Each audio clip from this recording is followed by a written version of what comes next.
Halo, selamat ketemu lagi dengan saya di channel Tuti Suprapti Gunung Kidul, tempat kita bisa belajar matematika dengan praktis, dengan cara-cara yang sederhana, bikin mudah ngerti, bikin mudah dong, dengan cara yang kreatif, inovatif, dan interaktif.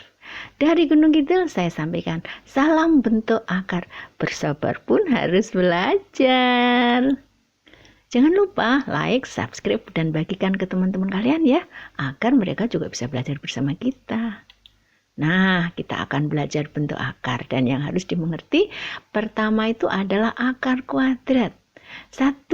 Jika A tidak negatif, akar A adalah bilangan tidak negatif yang kuadratnya adalah A. 2.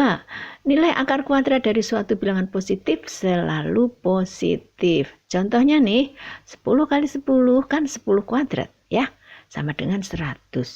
Negatif 10 kali negatif 10, 100 juga. Tapi akar 100 itu sama dengan 10, bukan negatif 10. Karena apa? Karena yang di sini nih yang di biru-biru ini nih, bahwa nilai akar kuadrat dari suatu bilangan positif selalu positif. Nah tuh, nilai akar kuadrat aja selalu positif. Maka kita pun juga harus selalu positif menghadapi hidup ini. Never give up. Jangan menyerah. Masalah itu nggak usah dicari. Tapi kalau ada masalah, selalu katakan pada diri sendiri, masalah bikin hidup lebih hidup. Itu kalau semboyan saya. Selalu katakan pada diri sendiri, aku pasti bisa. Jangan galau, jangan pingin bunuh diri. Wah, hidup ini indah kok untuk dijalani. Yang penting hati selalu bersyukur, ya kan? Nah sekarang tak kasih satu soal. Akar 121 berapa itu? Hitung. Yuk anak pinter, pasti bisa menghitung. Kita lanjut ya. Yang B, akar pangkat N dari suatu bilangan. 1. Jika P tidak negatif, maka akar pangkat N dari P adalah Q. Jika Q pangkat N sama dengan P, dengan Q tidak negatif. Misalnya, akar pangkat 3 dari 125 itu sama dengan 5. Karena 5 pangkat 3 sama dengan 125. Apa iya sih? Apa iya ya? Coba aja dihitung. 5 pangkat 3. 5 kali 5. Berapa? 25. Kalikan 5 lagi. 125. Nah, bener kok. 5 pangkat 3, 125. 2. Jika P negatif dan N ganjil, maka akar pangkat N dari P adalah Q. Jika Q pangkat N sama dengan P. Misalnya, akar pangkat 3 dari negatif 125 itu sama dengan negatif 5. Karena negatif 5 itu dipangkatkan 3 sama dengan negatif 125. Tadi kan kalau 5 pangkat 3 125. Kalau negatif 5 pangkat 3 ya negatif 125.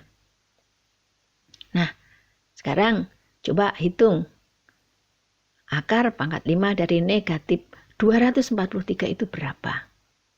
Nah, kita harus cari bilangan yang dikalikan 5 kali itu ketemunya negatif 243. Nah, kita mau cari bilangan itu bagaimana? Bilangan itu berapa? Nah, tak kasih tips praktis ya. Kalau untuk mencari hal seperti ini, bagilah bilangan tersebut dari angka 2. Bilangan itu dibagi 2 dulu. Kalau 243 dibagi 2 itu kan tidak bulat hasilnya. Karena ini kan bilangan ganjil. Benar nggak nih? 243. 3 menunjukkan bilangan ganjil. Jadi kalau 2 berarti bukan. Sekarang kita coba 243 ini kita bagi dengan 3. 243 dibagi 3. Berapa dapatnya? 81. Bagi 3, 27. Bagi 3, 9. Bagi 3, 3. Bagi 3 lagi, dapatnya 1. Tuh, 2, 3, 4, 5. Jadi 243 itu sama dengan 3 pangkat 5. Sehingga akar pangkat 5 dari negatif 243 itu sama dengan hitung. Kamu simpulkan sendiri ya. Udah dihitungkan nih sampai sini. Yang C, nih. Kita bahas tentang bentuk akar. Bentuk akar adalah akar dari bilangan rasional yang hasilnya irasional. Jadi, ada tanda akar belum tentu bentuk akar. Maksudnya gimana sih? Nih loh, coba perhatiin. Akar 16 itu berapa? Akar 16 itu 4. 16 itu kan bilangan rasional. 4 juga bilangan rasional. Jadi akar 16 itu bukan yang dimaksud sebagai bentuk akar. Karena hasilnya ini 4 ini bisa ditulis menjadi 8 dibagi 2. Hasilnya 4 bulat. Tuh gitu loh maksudnya.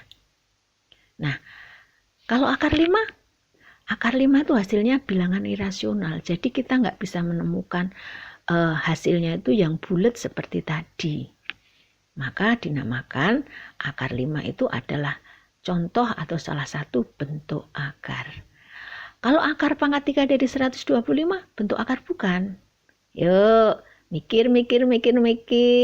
Anak pinter, mau untuk berpikir. Bentuk akar bukan? Ya, bukan. Karena akar pangkat 3 dari 125, hasilnya berapa?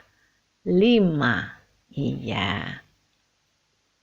Nah, sekarang kita akan menyederhanakan bentuk akar. Kalau misalkan saya punya A akar P ditambah B akar P, bisa ditulis gimana? Ini perhatikan, akar P di sini juga sudah akar P, sudah sama. Berarti tinggal menjumlahkan bilangan yang ada di depannya saja. Gitu. Contohnya, ini 4 akar 5 tambah 9 akar 5 sama dengan berapa? Ya dijumlahkan saja. 4 tambah 9 akar 5. 4 tambah 9 berapa nih? Ditulis di sini ya. Kemudian bentuk yang lain lagi. A akar P dikurangi B akar P sama dengan A dikurangi B akar P. Nah, contohnya soalnya tuh 14 akar 7 dikurangi 8 akar 7.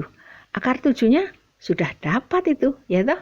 Sudah sama toh? Berarti tinggal mengurangkan saja yang di depan. 14 dikurangi 8 akar 7 nih hasilnya taruh sini. Gitu. Nah, sekarang yang bentuk seperti ini. Akar AB sama dengan AB itu kan sebenarnya adalah A kali B. Sehingga itu kalau diakarkan ya masing-masing ditarik akar. Akar A kali akar B. Nah, contohnya akar 20. 20 itu sama dengan 4 kali 5. Jadi sama dengan akar 4 dikalikan akar 5. Akar 4 berapa? 2.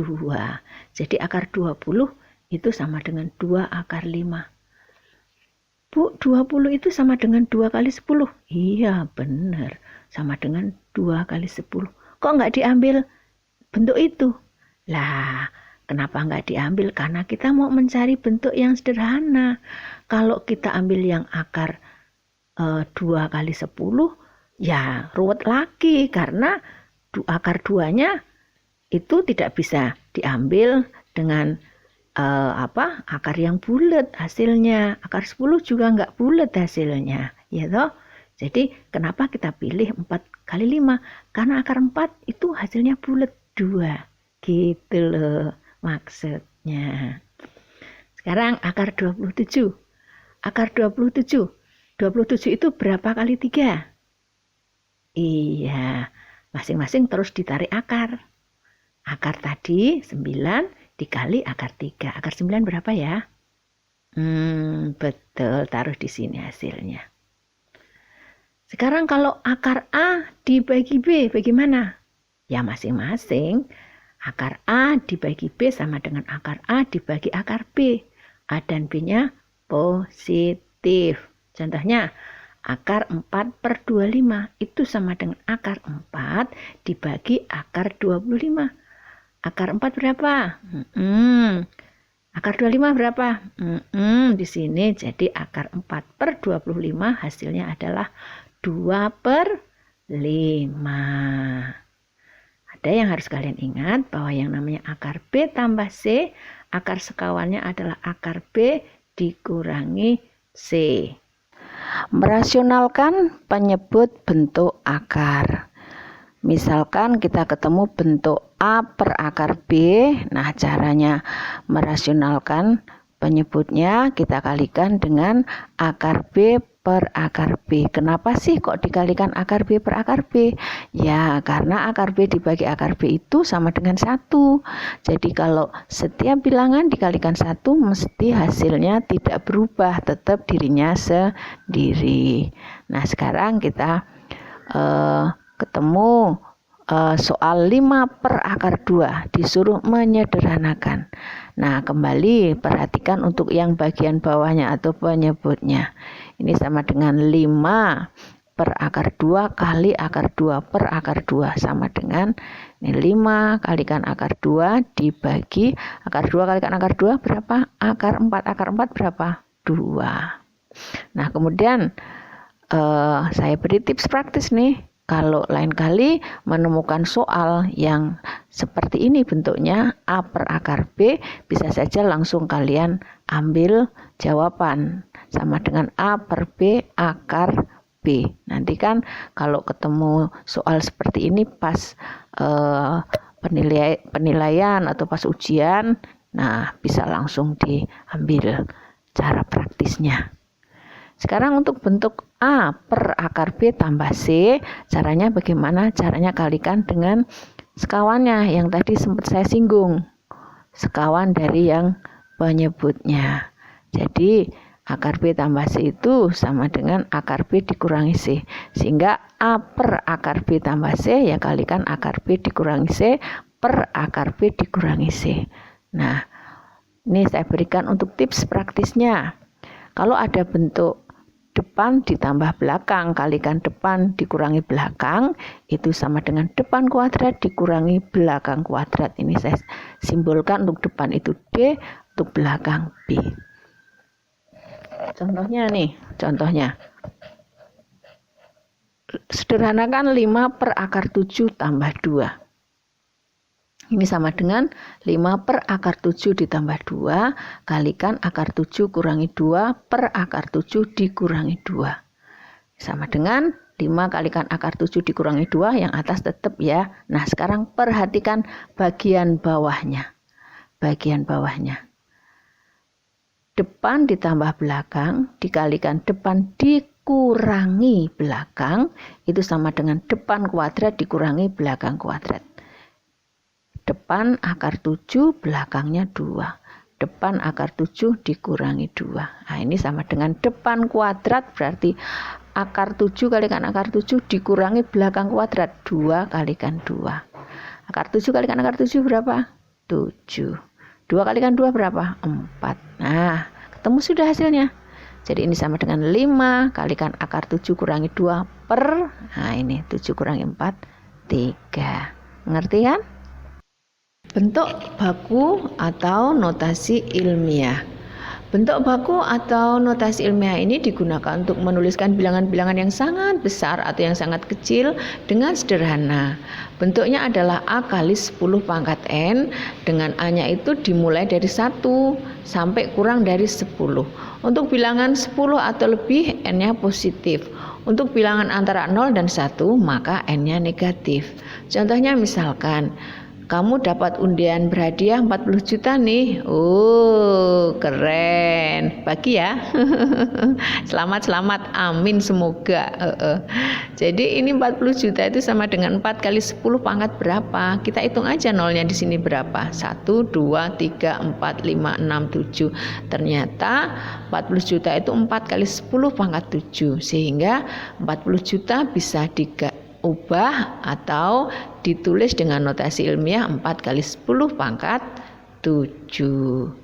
Nah, kemudian untuk 0,000286 itu sama dengan 2,86 kali 10 pangkat berapa? Lah ini kamu perhatikan, tadinya 0,000286 menjadi dibuat 2 koma. 2 koma berarti mundur berapa langkah? 1, 2, 3, 4. Jadi 2,86 kali 10 pangkat negatif 4. Nah, soal-soal 1, berapakah akar pangkat dari 0,000900? Nah, ini kita ubah dulu. Pecahan di sini ini menjadi pecahan biasa. 900 per 1 juta. Masing-masing kemudian diakar. Akar 900 berapa? Akar 1 juta berapa? Iya di sini. Jadi menjadi 0, hitung sendiri ya. Kemudian yang kedua nih, sederhanakan 7 akar 3 ditambah akar 48 dikurangi akar 768. Nah, kalau seperti ini samakan menjadi bilangan-bilangan ini perkalian dari faktor yang salah satunya adalah 3. Ini 7 akar 3 tetap. 48 itu dibagi 3 berapa? 16. 768 dibagi 3 berapa? 2, 5, 6. Nah, kemudian ini masing-masing bisa diakar. Karena kalau akarnya berupa 2 bilangan yang dikalikan, itu masing-masing bisa ditarik akar. 7 akar 3 tetap. Yang ini akar 16 kali 3 berarti akar 16-nya adalah 4, akar 3 dikurangi akar 256 berapa? 16 akar 3. Jadi ini sama dengan berapa akar 3 ya? Tinggal aja bilangan-bilangan bulatnya yang dihitung. Kalau akar 3-nya nih tinggal ngikutin 7 tambah 4 kurangi 16 sama dengan berapa akar 3 gitu. Hore, sudah selesai. Mendatang kita akan belajar bersama tentang persamaan dan fungsi kuadrat. Tentu saja disertai tips praktis untuk menyelesaikan soal. Jangan sampai ketinggalan ya. Don't miss it. Bye-bye.